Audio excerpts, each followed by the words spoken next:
Hello, it is October half term in Nottinghamshire, and every year I come to Trent College in Long Eaton, where I generally spend 5 days clearing out gutters and generally maintaining the roofs, doing anything that needs doing just to stay on top of the maintenance basically. This is year 8 of me doing this, and this year I thought, because I'm making videos for you guys, that I would make a video of what I do here. It's a bit like a day in the life, but I'll do it over the 5 days and hopefully capture all the interesting things that I find on this job. So stick around, join me as I spend my week at Nottinghamshire's version of Hogwarts.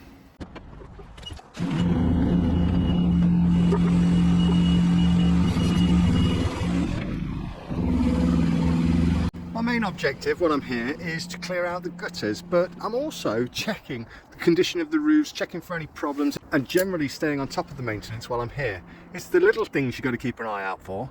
Little things like this. See that? That is the perfect example of why I'm here. So I can pop that back in, seal it back up. Sometimes a stitch in time saves 9.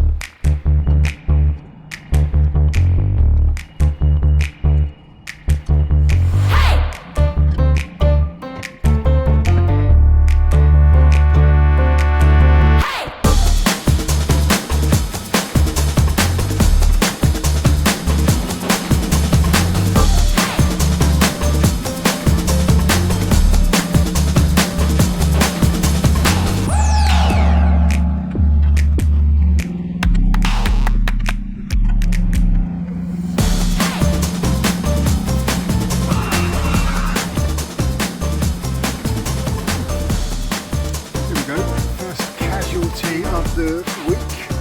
Got a bit of an issue going on here.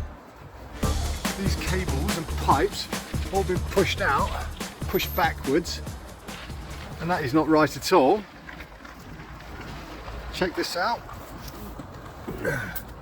So this pan here, this metal tray should be all the way back here and connected into these bits here, but it's not. So that's not good.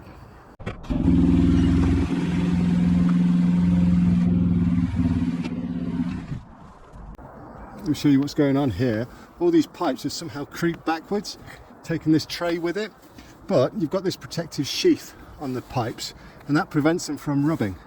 If you look carefully here, you'll notice that this rubber is started to fray, and what happens here, the rubber will fray off, it'll expose the steel reinforcing in these hydraulic pipes, they will then rust, and that is when the pipes start to split. Before you know it, you've got split pipes.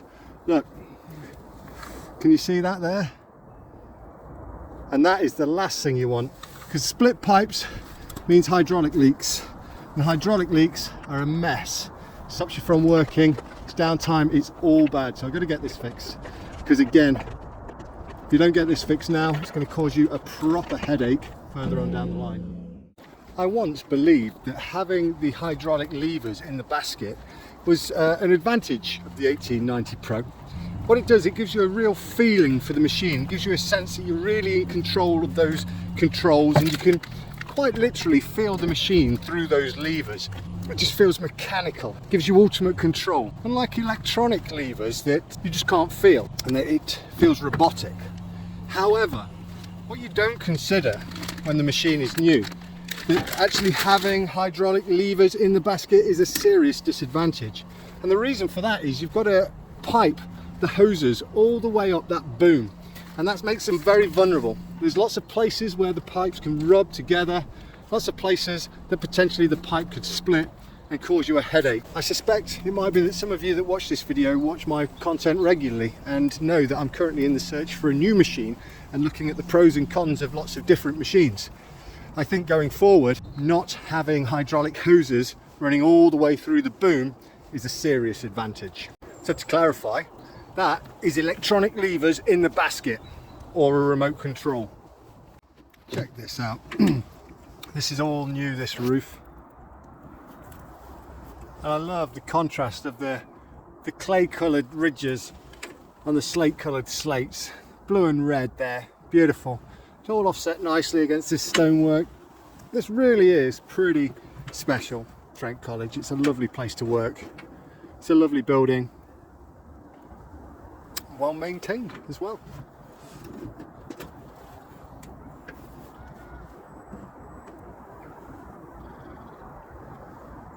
And for those of you that know Nottinghamshire, Radcliffe on Soar Power Station. We'll get that while we still can. That might not be there for much longer.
Look at that, I just go for a cup of coffee, and when I get back, the lovely groundskeeper man has brought me a bag for my leaves.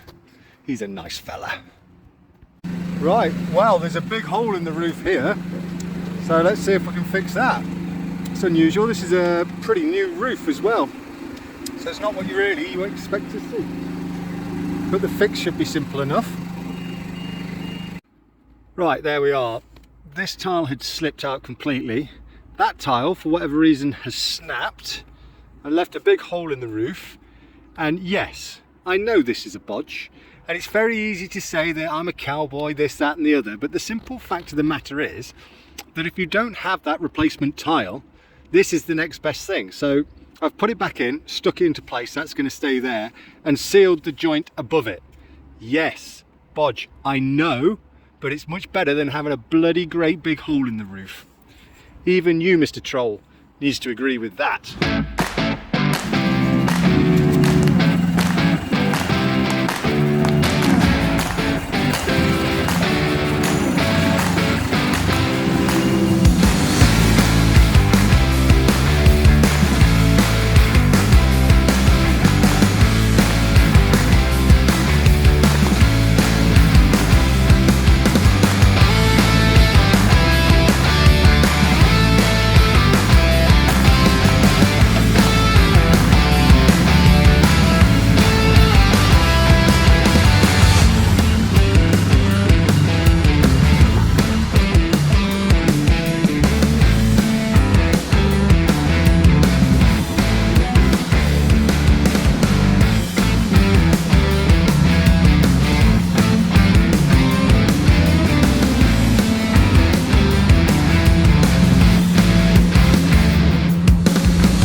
let's have a look at these gutters. These are usually they're usually one of the worst on the whole site.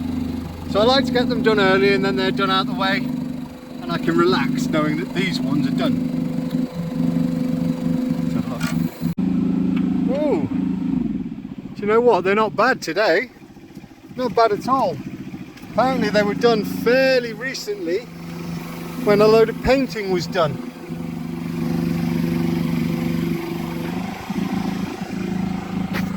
So that's a little bonus. I still need to go around them all though and get what's in there out. But there's going to be less buckets full today, so that's nice. While I'm here, I usually get my Christmas pine cones. Seriously, this tree, hang on. This tree has got some giant pine cones on it. Come. So I'll get a couple of them. I'll get a couple of them for the Christmas table, but I've got to make sure that they don't dry out completely, otherwise they just disintegrate. They won't last till Christmas. But they smell nice as well, and my 7-year-old daughter likes them. It's good to get some pine cones. Here's another thing worth mentioning. I really dislike this style of gutter. Look, it's all connected from the inside with these brackets. There are no brackets on the outside. But what it means is when you come along and you push all this stuff and you'll hit one of these brackets. So you've got to then clear it out there instead of pushing it through there where there's more space to get the stuff out. It's just a really bad design. And quite possibly the worst design on this building because I'm right next to pine trees and it's always fun. There's always lots in these gutters. I just can't understand sometimes why people just don't leave gutter design how it is. The best designs, the brackets are on the outside and there's a nice wide gutter so you can get your hands in to get the stuff out. Why mess with that? It's a good system. Leave it alone. And just, to show you, there's a nice big fascia board there that you could mount a bracket on. So absolutely no need to mount the brackets on the inside of the gutters. It's just asking for trouble. There we go. That's those cleared down there, but still got all this to do. And it's not unusual for this building to take me most of the afternoon, so I generally like to get it done and out the way, knowing that I can bum round the rest of it relatively quick. So I mentioned earlier on in this video how having hydraulic hoses running up the boom can be quite troublesome because it means you've got to run them up the boom. Let me demonstrate why this is a problem. I'm going to spin you around now. Right, look. So I've been working in close proximity to this tree. I had the boom extended out and then as you can see the tree rested on the top of my boom, and as I come back in it grabs the tree, so it's damaging the tree and also damaging my machine, causing a bit of a sodding nuisance. Check this out, look, breaking everything. So yeah, that's a bit of a pain, and there you are. So definitely worth considering if you're buying a Cherrypicker, especially if you do tree work. You don't want any cables or pipes running on the outside of your boom, particularly when working close to trees.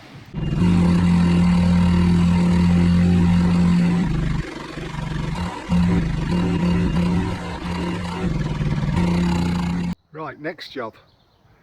Can you see how that triangle is a lot pinker than everything else? Well, painter's coming, we're going to sort that out. There we are, look at the difference that makes, look.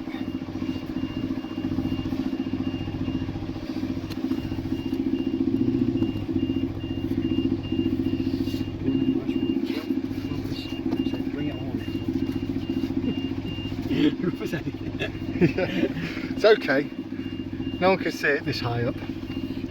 Nobody noticed that it wasn't done in the first place, so. Oh, you got no chance. They got nothing down anyway. Yeah. Shiny. That's nice, that is, John.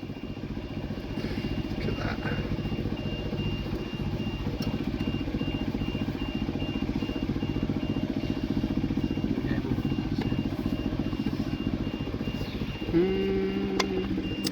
Beautiful.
when I first started doing this job about 8 years ago, I didn't know where I was going. So James, the main man here, the main maintenance guy, gave me a map of Trent College.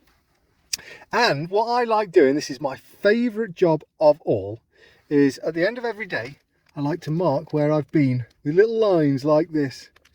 I know where I've been, I don't need this map anymore, but I enjoy marking it off so much that I do it anyway.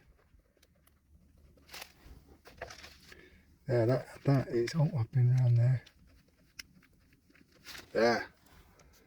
So, I now have 4 days to get the rest of it done.